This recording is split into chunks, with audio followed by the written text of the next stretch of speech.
Wax is always a problem. They have candlelight services in churches with wax. It melts, comes off the candles, drips onto the fabric. It poses a problem of great difficulty for the churches to remove it. So there's a great product on the market called Almy. It's ALMY, and you can purchase this at almy.com. It not only removes the hardened wax, but it also allows the residual oil stain to be taken out with a simple application.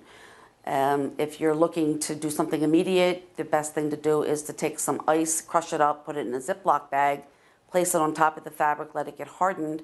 Once it's hardened, then you use a spatula or some plastic dull application, and you take the fabric, scraping little bits at a time, and get the wax off. Then you can use a oxy-based detergent to remove the remaining stain, and then of course clean the entire seating area. A next difficult stain that I would like to discuss is how to remove stubborn stains of grape juice, formula, baby bottles. There's a lot of other liquids that can get into fabric, particularly in pews, but also in banquet seating, any type of food material, any type of liquid stains such as high C or grape juice. First thing you do is blot the material as soon as you realize that there's been a spill. And your best agent there is to use a non-linted towel, some lint-free white cloth that is clean and dry, and you begin tamping the fabric as soon as possible. This helps prevent it from permeating into the foam. This allows a lot of the liquid to be drawn out because the towel is dry and it will absorb. Your next step is to take an oxy-based liquid detergent, Dawn dishwashing detergent, or some other type of agent that has an oxy base. It's important to use an oxy because there's hydrogen peroxide in it, and it allows the stain to be activated with a foaming bubble that breaks up the staining agent and brings it to the surface and allows it to be removed.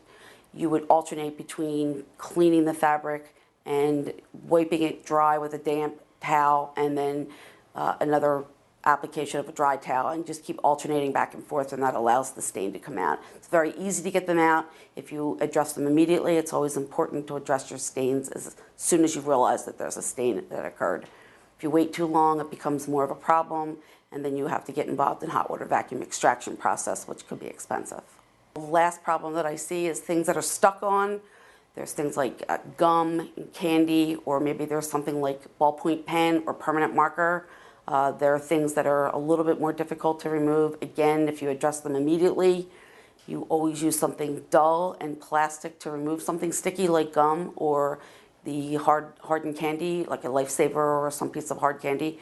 You take that piece, you pry it open or off the fabric with the plastic dull application, and you clean the fabric from there in the same direction that you did for the wax.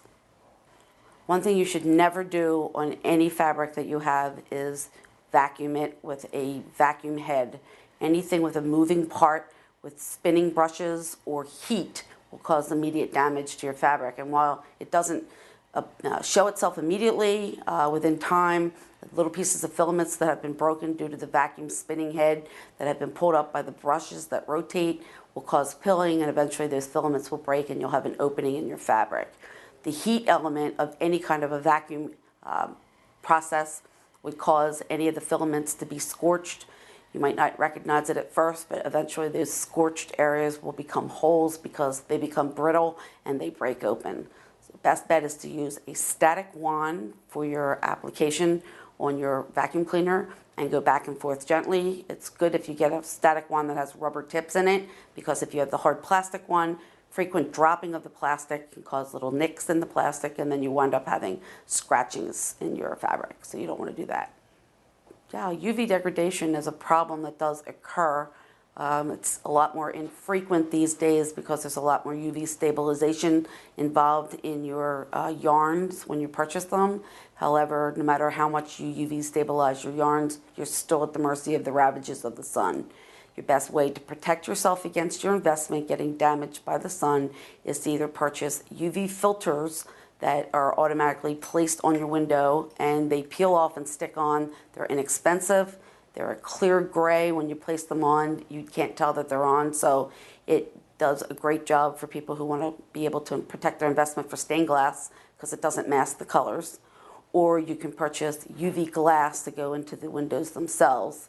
And finally, your most affordable version would be to put UV filtering curtains or draperies up. It's always best to make sure any areas in your sanctuary or in your building are identified where sunlight does come in. It does not have to be a direct sunlight. It can be filtered or diffuse, and it needs to be protected because the sunlight will cause problems with fading or with UV damaged yarns.